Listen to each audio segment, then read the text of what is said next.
Imagine a fuel that was supposed to save the entire planet. A fuel that was so highly praised that governments literally paid you to buy it. Now, imagine that same fuel ending up at the center of one of the biggest corporate criminal scandals in global history. I am talking about diesel. Diesel pushers today. 6 diesel? Yeah. The diesel fuel score. It sounds like the plot of a Hollywood thriller, but with a lot more exhaust smoke. For decades, diesel was the absolute king of efficiency. Then, almost overnight, it became public enemy number one. Volkswagen scandal. Investigations into Volkswagen. Volkswagen may still face criminal charges. But here is the crazy part. While the entire world is obsessed with electric vehicles, the diesel engine is secretly making a massive comeback. How did the engine built to save the world almost destroy itself? And why is it refusing to die? Let's break it down. To understand the drama, we have to look at the science. In a regular gas engine, a little spark plug ignites the fuel. Simple, right? But back in the late 1800s, a brilliant engineer named Rudolf Diesel said, "We don't need sparks."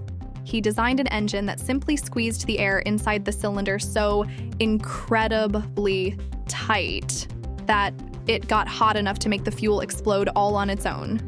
Boom. That massive compression is exactly why diesel engines sound like a coffee can full of angry bees. But it is also why they are absolute geniuses of engineering. You see, diesel fuel is physically thicker. It is more energy dense. You can squeeze about 30% more energy out of a single gallon of diesel than you can from a gallon of regular gas. 30%. In the automotive world, that is a massive deal. Because of that incredible efficiency, Europe fell head over heels in love with diesel. Back in the 1990s, governments desperately wanted to lower carbon emissions to fight climate change, so they handed out huge tax breaks for buying diesel cars. It worked perfectly.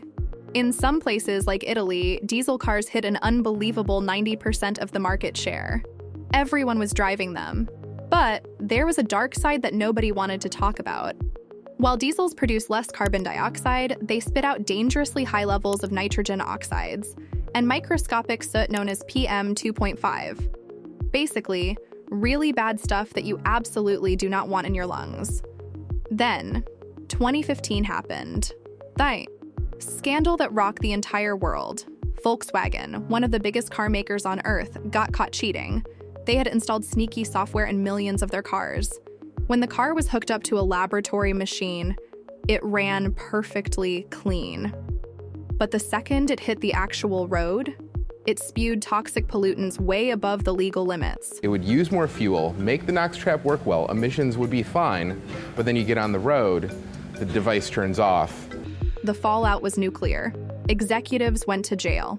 Volkswagen had to pay over $35 billion in fines, settlements, and payouts. In Europe, diesel sales completely tanked. They dropped from 51% of the market in 2015 down to just 36% by 2018, and they kept falling. Everyone thought diesel was officially dead. After the VW scandal, politicians everywhere stepped up to the microphone and said they were banning combustion engines. We are leaders together with Italy. The UK, France, you name it.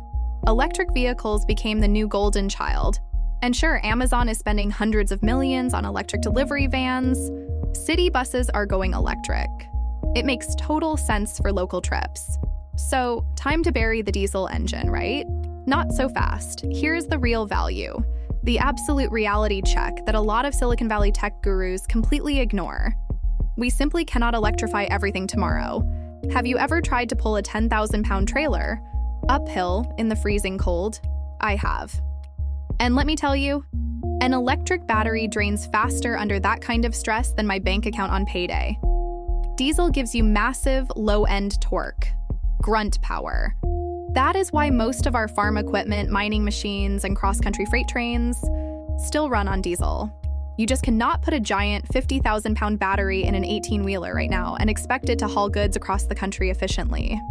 The physics just do not work yet. Plus, the industry actually learned its lesson. Diesel is getting clean. Today, all diesel sold in the US is ultra-low sulfur diesel. And according to the Engine Technology Forum, well over 60% of all commercial diesel trucks on the road right now use advanced filters that make their tailpipe emissions near zero. And it gets even better. We are making renewable diesel out of organic waste and crops. The city of San Francisco actually converted its entire municipal fleet to renewable diesel. Depending on the blend, you can cut the carbon footprint of a diesel engine by up to 80%. And what about everyday drivers? While brands like Ford and Ram officially killed off their half-ton diesel trucks, over the last few years, General Motors doubled down.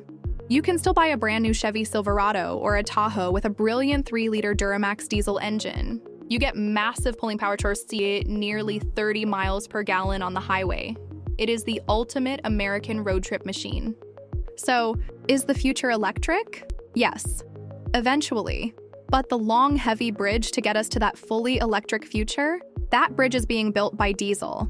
It is the blue-collar workhorse that absolutely refuses to quit. If you found some real value in this video today, and you appreciate honest automotive facts without the fluff, consider joining the community. Hit that subscribe button, drive safe, and I will catch you in the next one.